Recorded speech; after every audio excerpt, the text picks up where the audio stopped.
Good morning, everyone. Let me get some coffee. It's coffee time, as usual.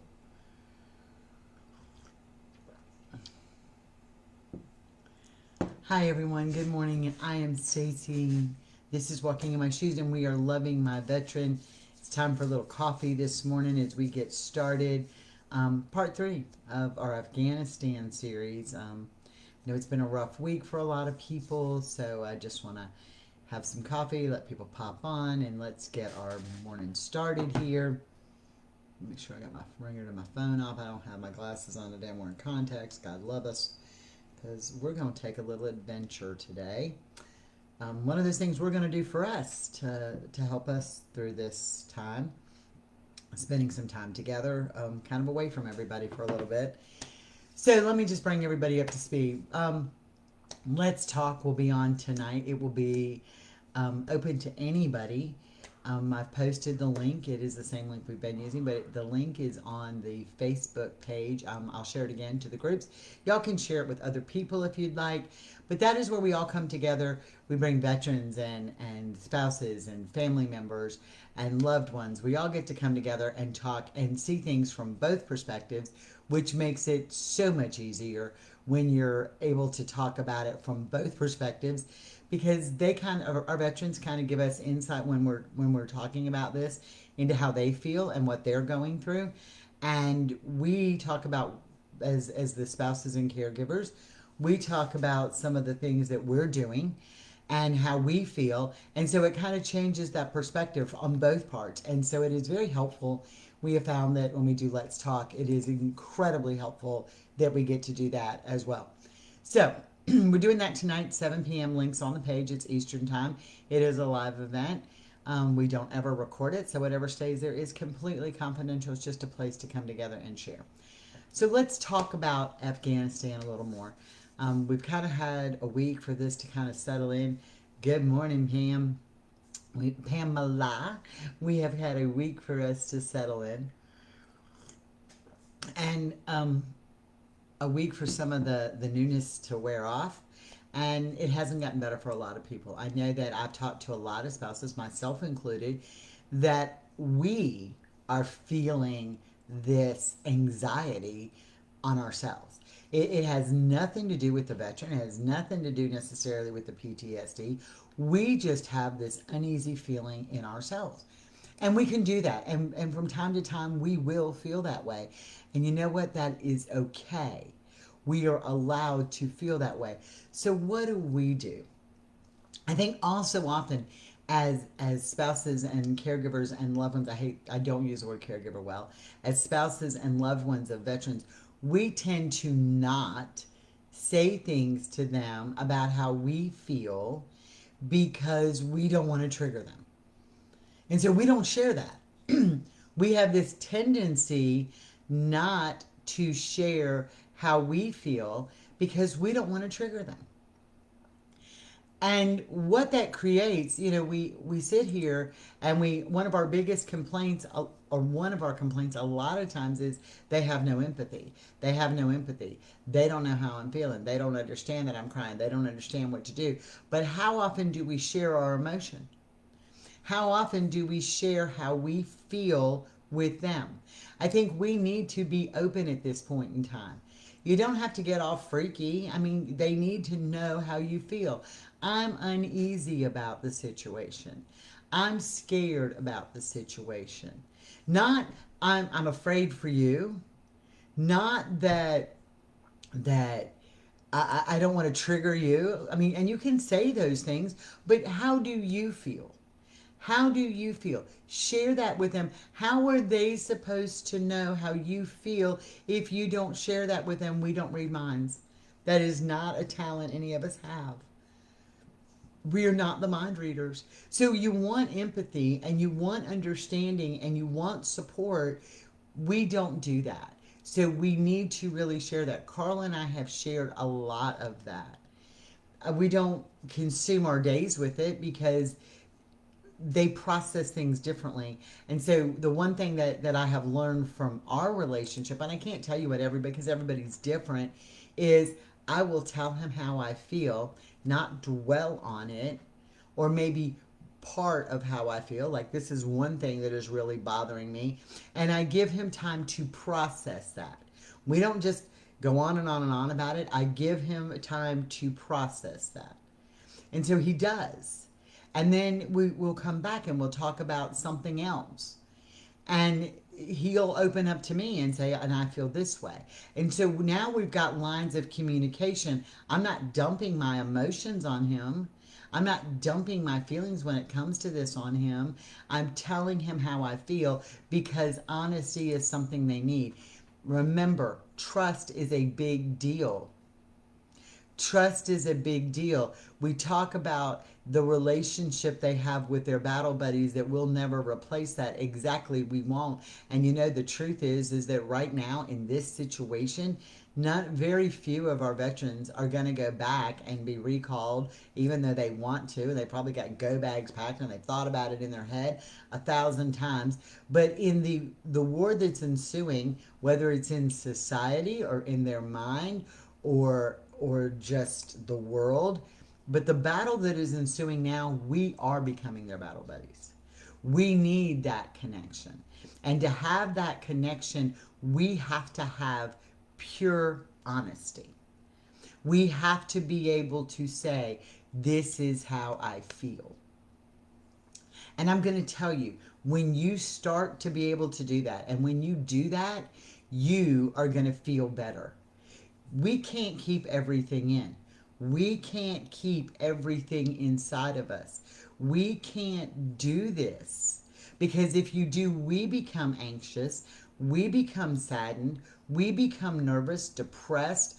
Whatever our situation is, it's always a negative feeling, and you can't keep this negative feeling into a very unstable society or world, and have a veteran who can trigger, and then we're all in this negativity going on.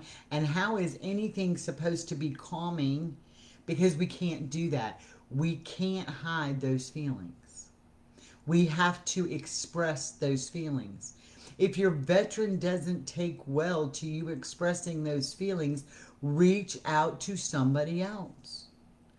Reach out to someone else who can be there to listen to your feelings. That's what groups like this are for, to reach out. To common denominator, reach out, this is our feeling. So understand, this is really important for us to be able to share our feelings and to be able to say, it's so easy for people to say, well, the service member's going through a lot, or the veteran's going through a lot. We're the forgotten link here. Hello? We're the forgotten link here. What about us? What about what we go through? What about our emotions? Because we take on, whether we admit it or not, we take on the added weight and added burden of having someone we love with PTSD and not trying to trigger them. So we take that burden upon ourselves. And people are like, oh, well, the poor veterans and the poor service. And that's true, and that's legitimate. Morning, Sarah Kim. But we take on this extra burden ourselves of, we don't want to trigger them. We have the veteran with PTSD. We have this. We have that. And we take it on, and then nobody helps us through it. We're the forgotten, like the redheaded stepchildren that are forgotten. And that's not what we want to be or where we need to be. We have to be strong for each other. We have to be strong for our veterans. And we are not superheroes who take on everything. So understand that. And understand communicating your fears about the situation, or what you feel about the situation, or that it sickens you about the situation. Don't tell them how they feel. How do you feel? See, when we communicate, this is where we screw up. We do it. I did it a lot. I still do it from time to time. It's like, well, you're feeling this, or you're sad, or you're angry, or you're wound, or this has got to really upset you because I'm sure you feel that. No, I don't know how you feel, and you don't know how I feel. The only thing you can do is speak on how you feel. So if this is bothering you, you need to tell them that it is important. If they can't handle it all, and remember, little bits, y'all, little teeny tiny bits. I don't know how many of y'all cook, but you know, when you start like to salt gravy or stuff, and then all of a sudden you're putting some salt in, and the next little pinch of salt you put makes it too salty, let's don't do that. Let's don't do that. Let's keep it where it's not salty. So give them little bits at a time. Let them process it. But I'm going to tell you they're going to feel better. Michelle came home yesterday, total from her mom's, totally anxiety ridden.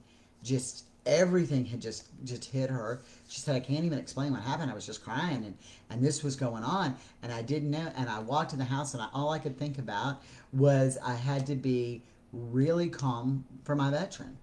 And she said, I walked in and the tears just started to flow and he just grabbed me and he sat down with me and he held me and he put his hand on me and he just sat there through it with me. And you know what? That's what relationships are. Hello, let's welcome to the real world. He didn't have to say anything. He was there. But do you know why he was there and why he had not been there in the past? Because for the first time, she acted like it's their spouse. Yeah, it is hard because you don't want to add to their plate. But that is important. It's a trust issue, Sarah. It's a trust issue. You have to be able to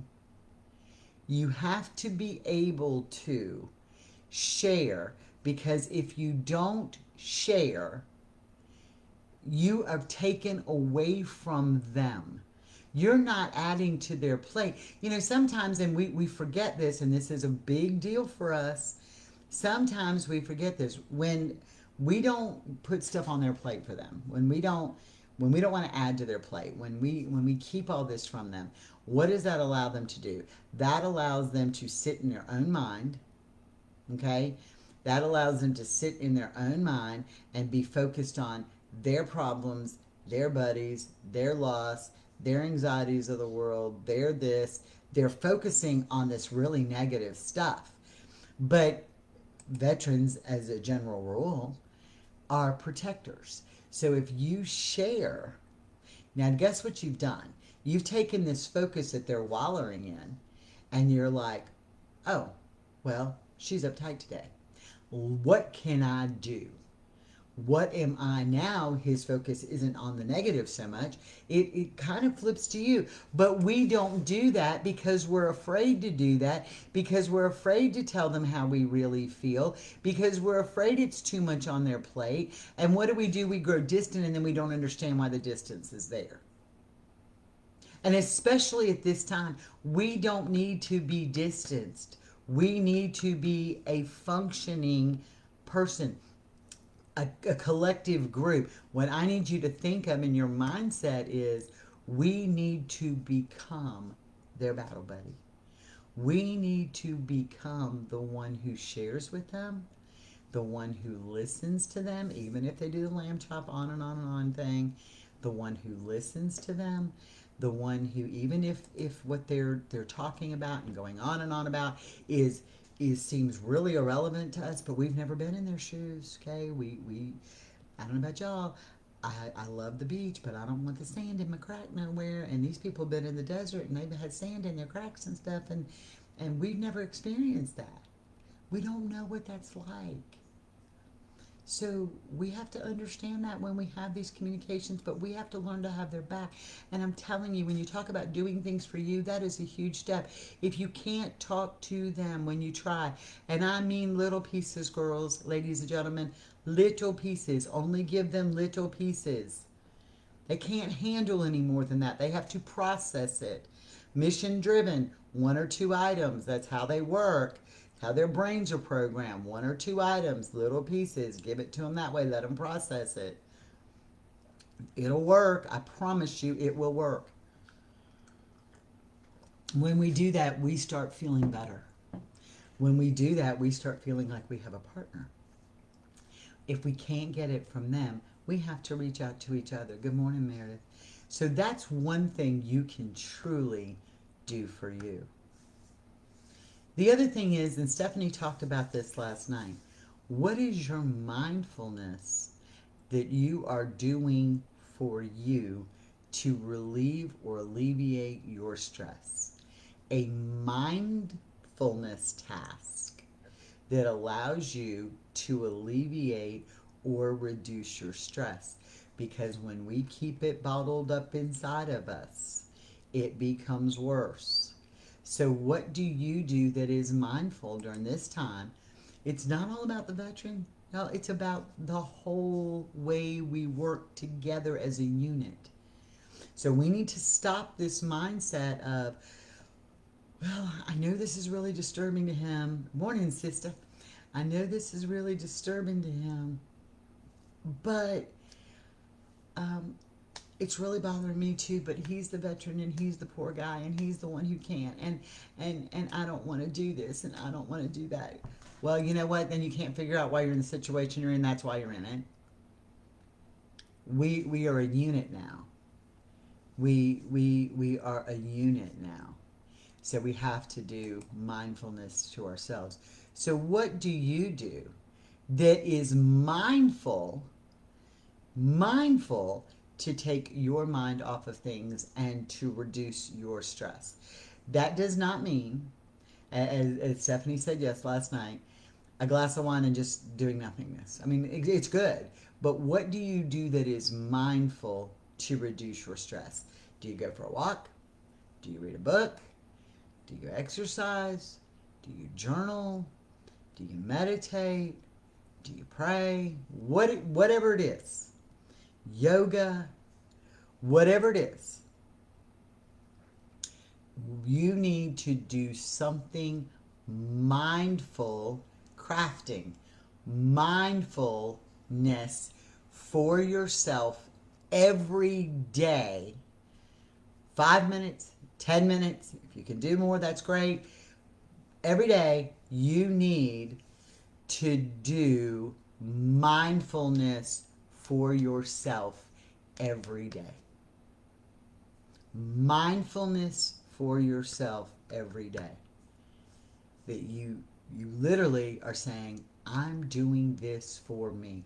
I'm not doing it for my kids. I'm not doing it for my husband. I'm not doing it for my boss. I'm not doing it for my mother. I'm not doing it for a group of people. I'm not doing it for anybody else.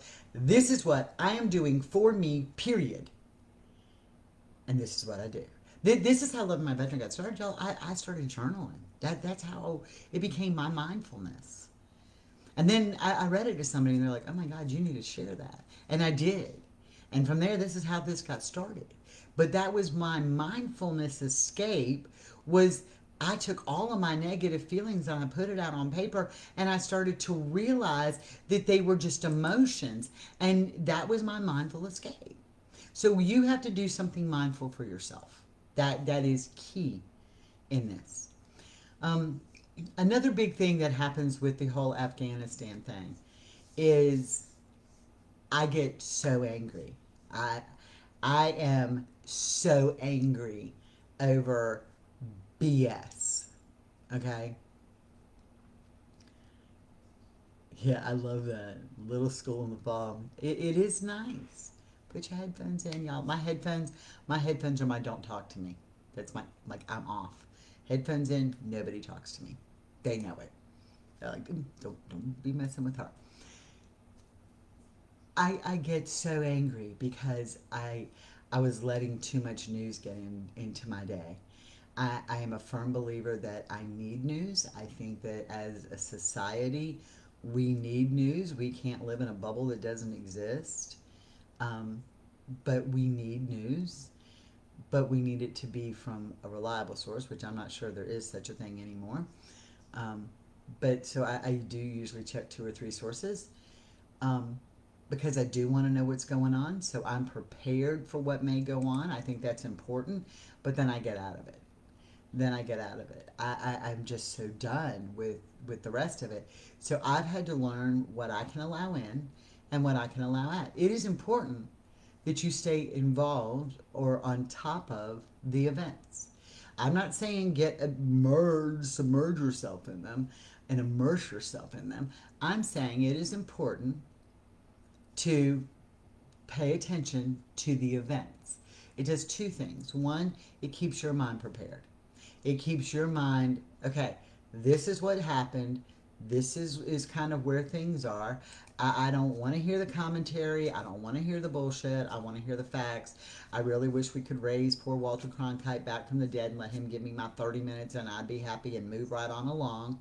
But that isn't happening now. But I want a few minutes of news, just a few minutes, and I want to move on. It helps us just kind of stay on top of the world events and stay prepared.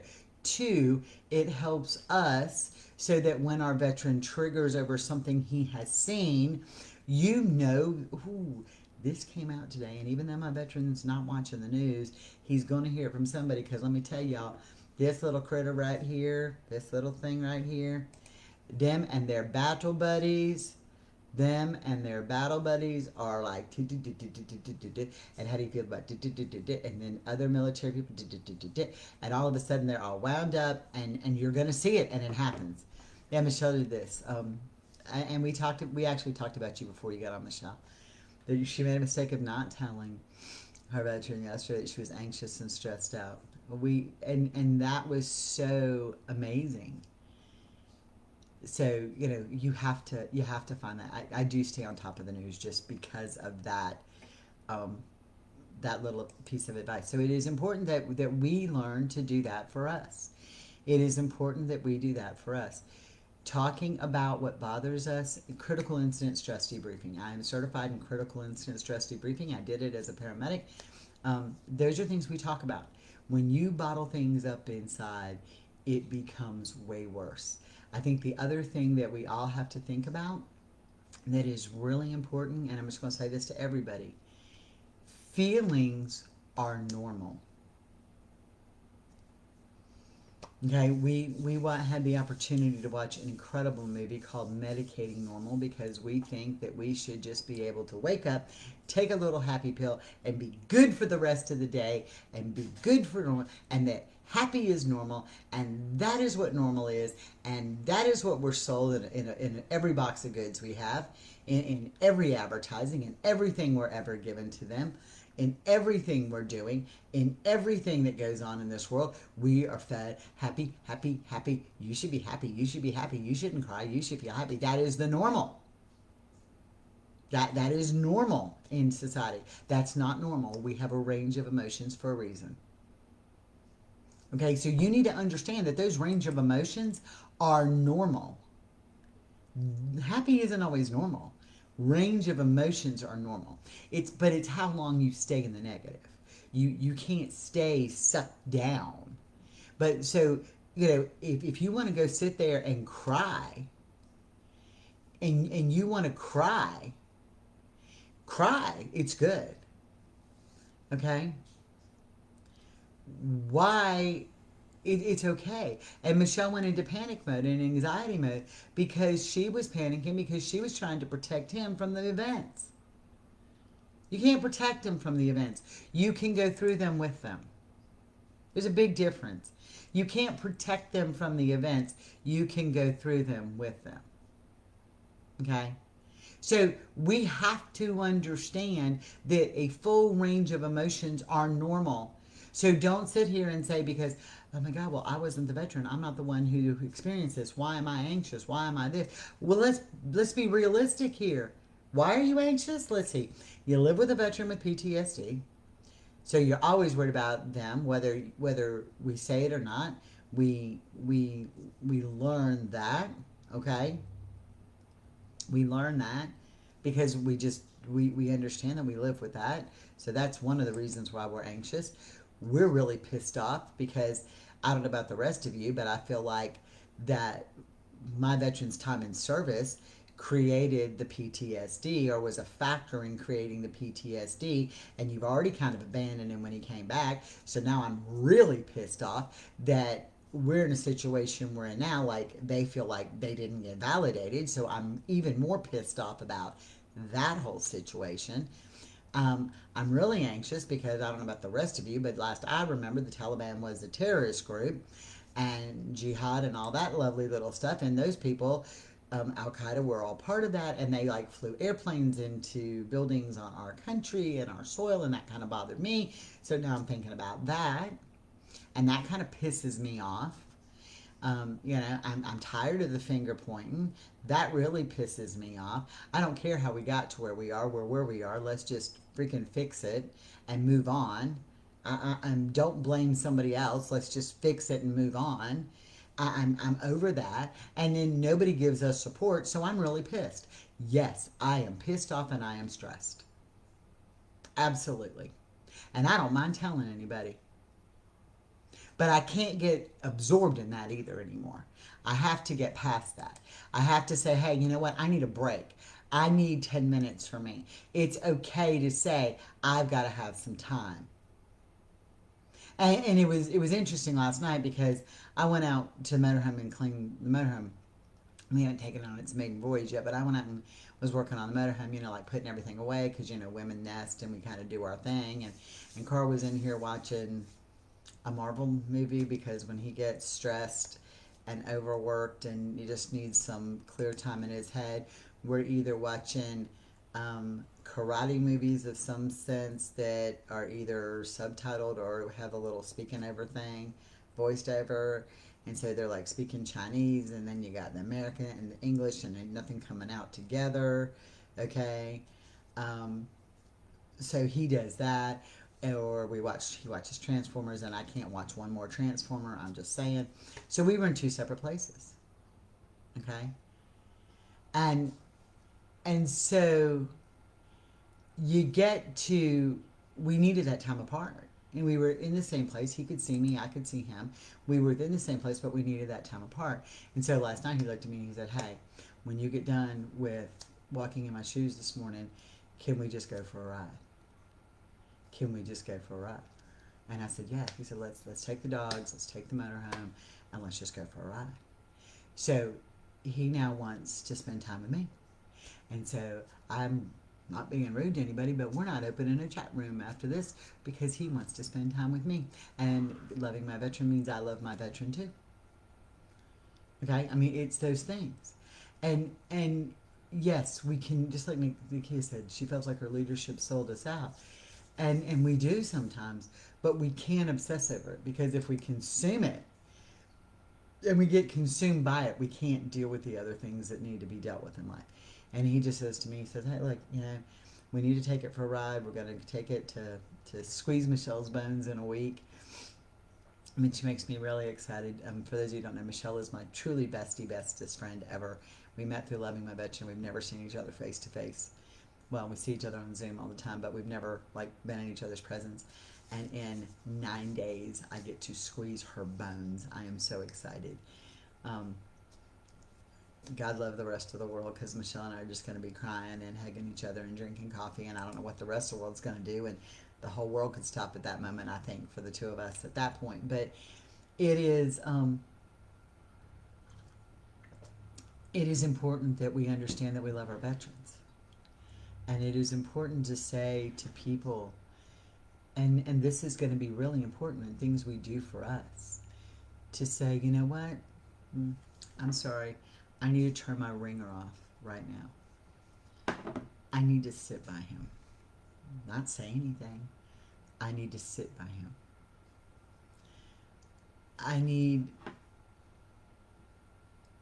I need some time with him. I need to put him first. So when he came to me last night, and y'all, Carl says I never say he's amazing, but don't tell him, okay? Please don't tell him I said this. But last night I was out there doing my thing, and he came out. It was kind of late, and we hadn't eaten dinner. We didn't even eat. I didn't eat breakfast till 2:30 in the afternoon. So he came out and he said, he came out and was talking to me out there, and he said, I tried. And I said, what? And he says, Dominos doesn't deliver out here. I was like, probably not. He said, well, they won't deliver in the county anymore because people are complaining. We live in a rural county. There's a lot of dirt roads, and they couldn't always get their food, so they stopped delivering. And he said, I was just going to order you a pizza with everything, just like you'd like it. And I was going to walk in here and sit down with you and say, hey, let's eat in our space. And y'all, I wanted to cry. I mean, it was like, it was like the best feeling that he knew that I was in a place and he was going to do something for me. So while we're sitting there last night, he looks at me and says, "Hey, we need to take this thing on a ride. You said you wanted to go for a ride, right?" I said, "Yeah." He said, "Where do you want to go?" I said, "I don't care." He said, "How about we go to Savannah and we can stop by um, Frank and Linda's and you can have veal." I mean, they have the best veal on the planet. But for him to say that and know that I needed that, and he knows that Savannah is going to be a trigger for me anyway because I have been super triggered, and it was the last place I worked as a paramedic. So he knows that I'm going to be triggered by that. But what is he going to do? He's going to hold my hand and walk me through it. And so, we sell our veterans so short so many times when we don't realize that some of the things that they say or do, even though normally I'd be like, what the hell do you mean you're getting pizza? We got all these leftovers in the fridge, or I had planned this, or I had planned that. We do that, right? We do that.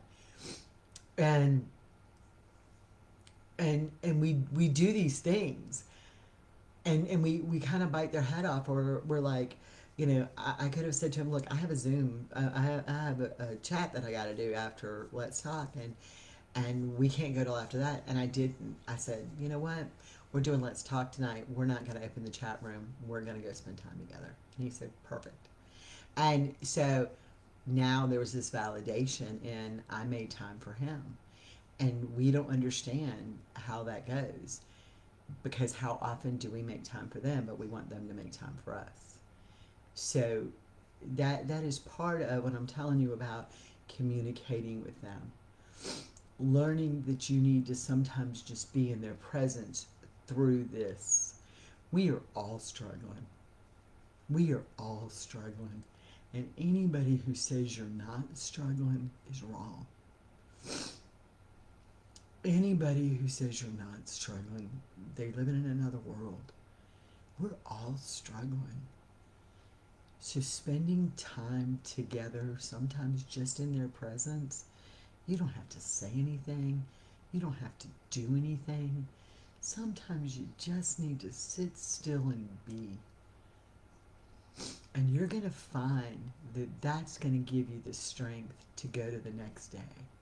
And that's what's going to help you get to the next point. Now that I'm done, look, y'all, I'm not even wearing my glasses, so you can see my running makeup. So I have my running makeup going on, and my nose is all running because y'all got me all like telling how wonderful Carl is, and God knows we don't need much of that going on, big swole head. But he's amazing. He is the reason, and I will be honest with you, he is the reason I have learned to see things from two perspectives. He is the reason that I've learned to see things from two perspectives. Because he tells me sometimes you just got to sit still and be. And that's how we're going to get through this, y'all. We're all going to get through this by being present together. And if you can't be present with your veteran, you're going to be present with one of us. You're going to be present with somebody else who understands.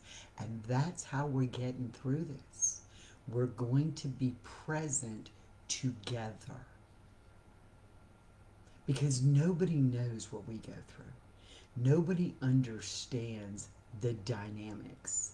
And while all of our dynamics are different, there's still a very common denominator there. Being still and being sometimes is the most important thing you can do. So I am going to get off of here, but I do want to remind everybody, Let's Talk is tonight. It is at 7 p.m. Eastern Time. The Zoom link is on the Facebook page. I will share it to the group. Y'all can share it with other groups. This is going to, we went back and fixed it so that you had to be in our group to be part of Let's Talk. But I just feel at this point that this country, and there's so many people struggling who need us, please come on to Let's Talk. Invite, we love you too, Sue. Invite everybody to Let's Talk. Your veteran can come. A lot of our veterans come and they're not on screen. Um, they just listen. But we're going to have the Peanut Gallery, Kevin and Carl and Jeremy. Um, they, um, thanks, Katie. We are starting to work with the VA therapist. It's kind of nice because we do such positive stuff. But thank you. You can share our stuff. We are happy to do that. Y'all, let's talk. It's important. It's important. It's important we learn to see it from each other's perspectives. It's important that we learn to see it from other caregivers' perspectives. It's important that we learn. We can learn so much from each other. And sometimes it's just a great place to be able to unwind. So grab your snacks, 7 p.m. Eastern time. Make sure you get your snacks. I might have to have a hot dog or something for my little snack. But let's grab your snacks and join us for Let's Talk. Tonight, 7 p.m. And I'll be on tomorrow for another edition of Walking in My Shoes. And it's supposed to be Fabulous Friday, so I'm not sure if we're going Fabulous Friday. We're going to talk more about this. It just kind of sees where we go. Wherever we need to be is where we're going to be. Reach out to any of us if you need us. I'm always available on Messenger. You can call me if you need to. I just prefer you not to call me today. But if you really need me and you're in a crisis, please call. Reach out to someone. It is very, very important. But Let's Talk is tonight, 7 p.m. I will talk to y'all later. Y'all have a blessed day. I'm Stacy. This is Walking in My Shoes, and we are loving my veteran. Bye.